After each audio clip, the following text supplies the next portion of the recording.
Olá, estou aqui para mais uma aula de Biologia e o assunto de hoje é a divisão celular.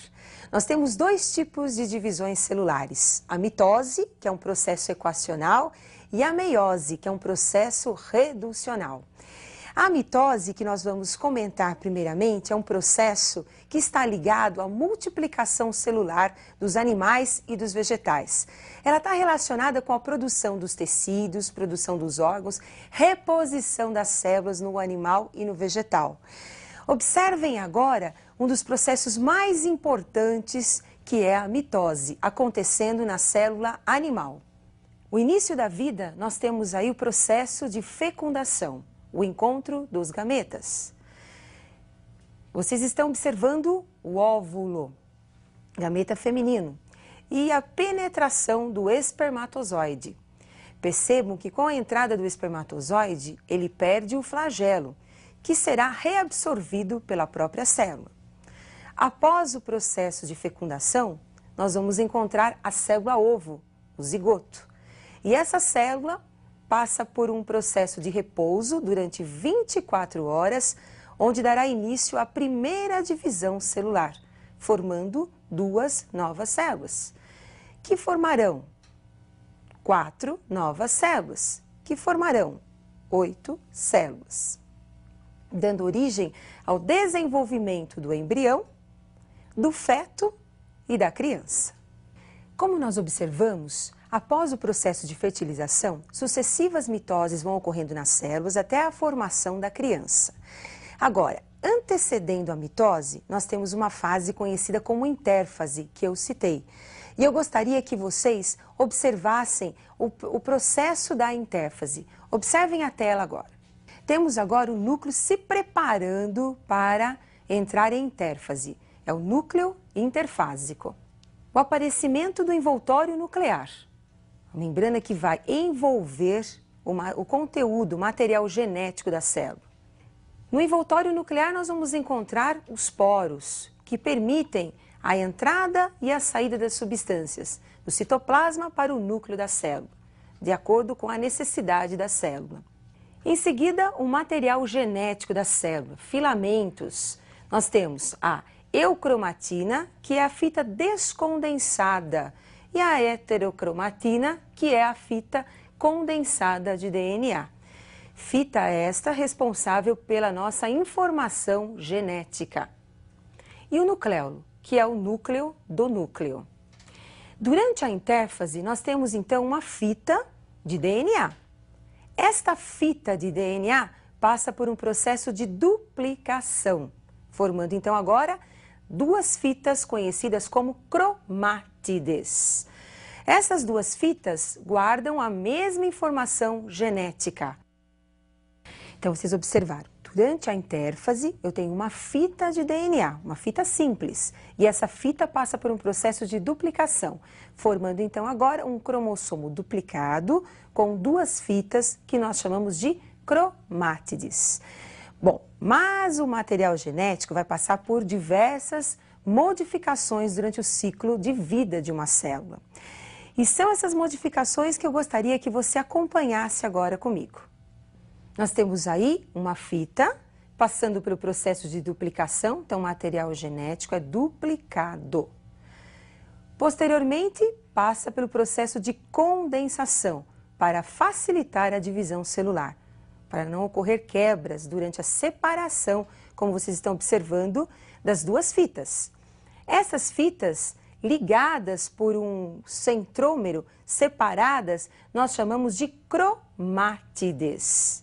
E essas cromátides, que na verdade agora são os cromossomos simples, passam pelo processo de descondensação.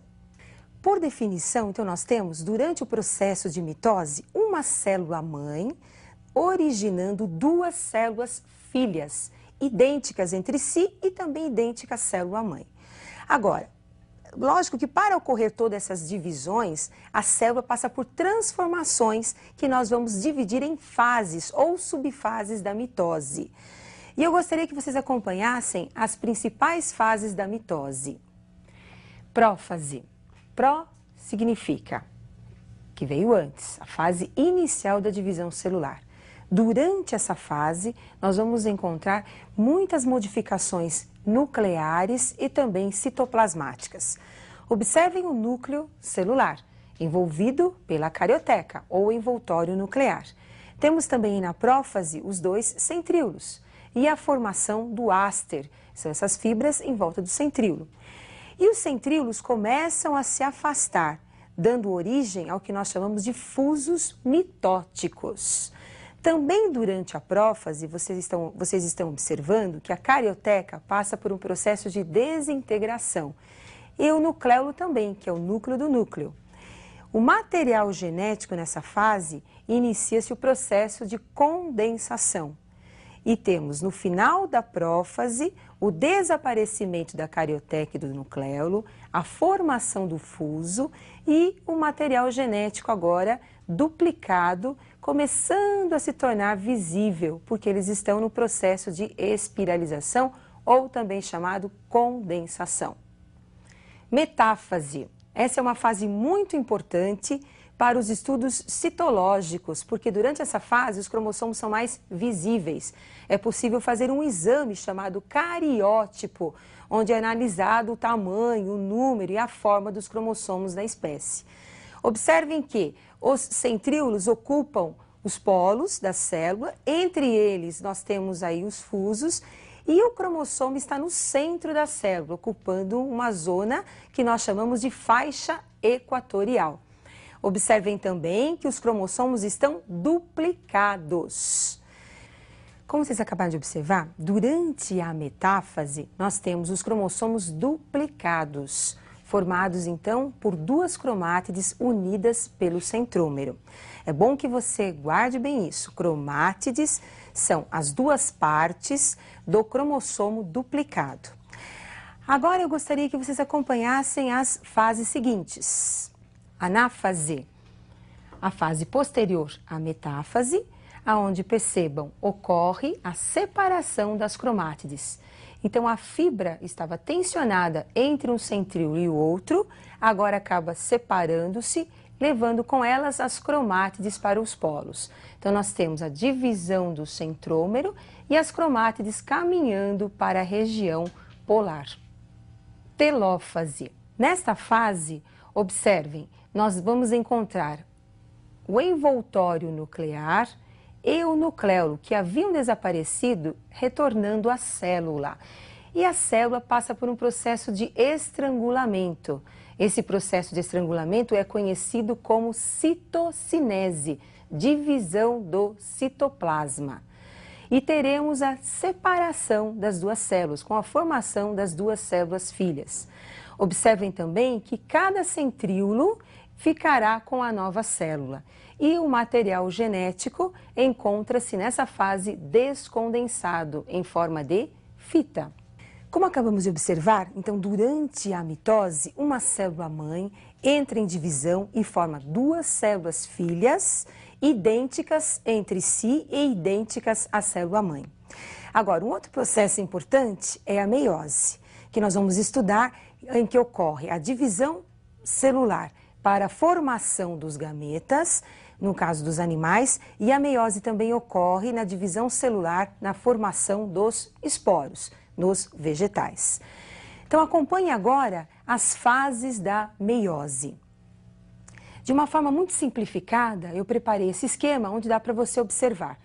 No centro da célula, duas fitas, seriam as cromatinas, passam por um processo de duplicação, ocorrendo na intérfase, duplicação do material genético. Esse material genético duplicado formará um par conhecido como par de homólogos. Cada par desses cromossomos tem a informação de um gene da célula, ocorrendo então, na primeira fase da meiose, a separação desses homólogos. Então nós temos aí os cromossomos se separando e indo um cromossomo para cada célula filha. Na fase 2 da meiose, cada um desses cromossomos entrará em divisão e sofrerá separação das cromátides. Então teremos agora 4 células filhas com uma fita de material genético, que na verdade seria um cromossomo simples. Então, uma célula-mãe, diploide, entrou em divisão e formou 4 células filhas haploides, com a metade da informação genética. Então, como vocês observaram, a meiose ocorre na célula diploide, onde a célula-mãe, 2N, dará origem a 4 células filhas haploides.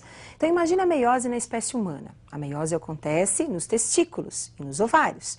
Então, no testículo tem uma célula-mãe, 2N, diploide, com 46 cromossomos. Essa célula formará 4 espermatozoides, 4 células haploides, com 23 cromossomos em cada célula.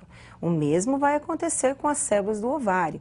As células que apresentam 46 cromossomos, diploides, darão origem ao óvulo com 23 cromossomos. Mas você também não pode esquecer um detalhe da meiose, que é o processo de crossing over. O crossing over é um processo responsável pela variabilidade das espécies.